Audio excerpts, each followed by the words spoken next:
Bandeko ba bolingo mbote na komona Masia esingumi kozala bilo ya poko ya lelo. Tokolobela lelo na likambo etali Luc 17 verset 15 eza kolobela makambo ya bato oyo babelaki maladi ya maba et puis kaka moko na bango nde azongi kopesa Nzambe merci.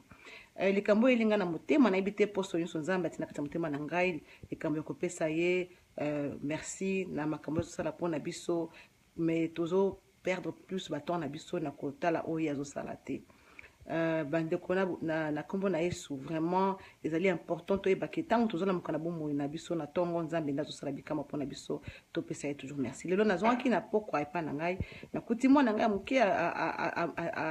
asukolaki eloko moko mpo na ngai na kati ya salle de bain mais ntango nakotaki namonaki kutu yango te po tellement nazotala kaka biloko oyo basalaki te nazalaki kutu na temps ya komona te ke asalaki quelque chose mpo na ngai ntango naye komona yango napesi ye merci nde Nzambe alobi na motema na ngai omoni nde boye bino nyonso bosalaka ata nasali bomonaka te bomona kaka oyo ngai nasali te d'après bino bien aimé nalobaki yango sulubi nalobaki ete eza te parce que tozomona te ke Nzambe azosala te même soki tozomona te mais topesa ye merci mpona oyo azosala parce que ya solo kolamuka mpe kolala ezali ya solo bomesoni te ezali mpenza ngolu na Nzambe ebele baza na ngolu wana te ebele baza kutu na possibilité kutu te ya kosimba ta kaka Bible ya pamba oyo kobondela na liberté alors tant que toza na makoki wana tobosana te kosenga ye merci mpona biloko oyo tozomona eza mike mike mais ezali na motuya na miso ya bato mosusu vraiment Nzambe abana kopambola moko na butu ya lelo tokutani boye lobi na pokwa